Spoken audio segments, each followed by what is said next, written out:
My name is Jeff Bariza. I'm the MLA for Portage La Prairie. Standing beside me is Michelle Best, who is Kellie Verwey's mom. And standing beside Michelle is Trevor King, the MLA for Lakeside.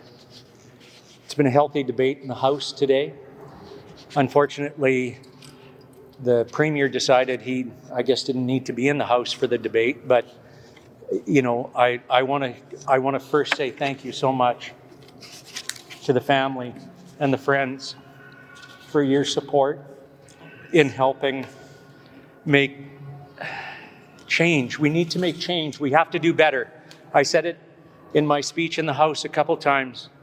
We need to do better. Manitobans are afraid. Manitobans, the criminals shouldn't be running the justice system in our province, and we need to do better. I just too want to comment on the great debate, and I want to thank the Verwey family for bringing the support in for Jeff and I today to fight this move forward. I don't know why it's taken so long to get to this point now, but here we are. I think we have a win in the House today for all of Manitobans between both sides of the House. So I want to thank Michelle for taking part in that today, and her family. Of course. I'm internally grateful to both these guys for bringing this forward into the sphere of not just politics, but into the nonpartisan arena to be debated, and for everyone who has taken the time to sign all of those petitions that were out there around, because what it's doing is it's bringing a voice to a problem that not only the people of Manitoba have, but the people of Canada have this problem. So if this is a stepping stone towards creating long and lasting change within both our provincial and our federal systems, it's a great change. And without these two guys standing beside me, we would have been at a disadvantage to making those changes. So it's a huge win for Manitoba. The legacy of my daughter, as we heard in the House today, has been one of change. She's always been a fighter, right from the time she got here 29 years ago in a few minutes, that she didn't stand still for things that were incorrect or would maybe perhaps benefit the broader population if there was change or if there was movement forward. So doing this today on her birthday is absolutely a testament to not only the political will, but her will as a person to make her world better, to love her family in every way possible. Good job. When you say doing this today, do you mean the debate? Do you mean the motion? What did today achieve? Birthday. Today was her birthday. She's 29 years old today. And I think all of these things bring a voice to those of us victims and our families and people who have lost, and not even lost to this magnitude, but to all of the other things that are happening in our community in terms of repeat offenders, maybe even continuing to rob, continuing to have domestic abuse, continuing to upset society, and as seniors be afraid to go out at nighttime. It's brought a voice to the province and possibly the feds, but just to the general public to say, stand up. Kellie would want you to. Kellie would want everybody to stand up and say, this is wrong and we need this to stop. We don't want this to happen going forward or to anybody else. Why is it important for you to see bail changes? Right, I'll refer to Jeff on that one. You know what, Ian, I think that's a good question. And, when we look at it, and when I talked in the House earlier today, to see in our city alone of Portage La Prairie, somebody that has 80 pages of notes against him of things that he's done wrong. 40 times the RCMP have been there, 19 times the police. How much more do we give these people a chance? How many more times with Mr. Hilton as well too? 5 and 6 times that he was out after charges.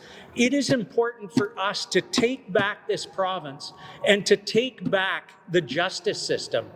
And again, when we talk about, I know in the amendment, the NDP talked about immediate, and we are going to hold them to that, to immediate. Immediate means today. So a little further to that, when the tragedy occurred, in its very early moments of Travis and myself learning about the outcome of this tragedy, we had to look in the eyes of firefighters at the scene who had known Kellie since she was a little girl. Portage is a really pretty little community, and we can't keep asking our professionals to step in the line of fire like that. Those guys had to go home and go to sleep at night with their families. The officers who came to tell us were upset and angry that they were telling us this news because of the history that this repeat offender has.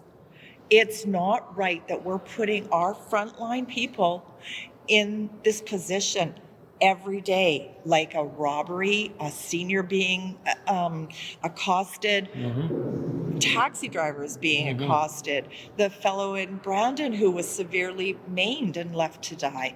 We have to stop it for the people we expect to protect us. The criminals are running the justice system right now. When we see issues that are out there today, and we talked about this today, the person that was responsible for Kellie's death had been charged with many different crimes, yet he was still out.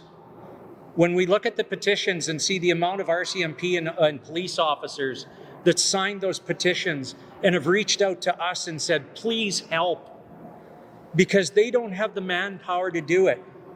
That's why we were suggesting, like in Alberta, the sheriff's branch to do something like this.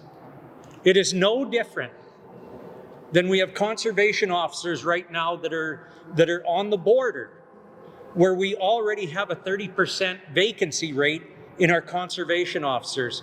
If we ask the police to do more, then something's going to fall through the cracks. If we are going to have bail reform, we need to do real action. And real action is making sure that we do it immediately, and that we do have a team of people that are looking into this, and also making sure that these people are not getting out of jail, and that they are not having to, that we're not the ones that are saying, you know what, go and commit your crime. We're okay with that. You know, it's ridiculous. Justice needs to prevail, and we need to help with that.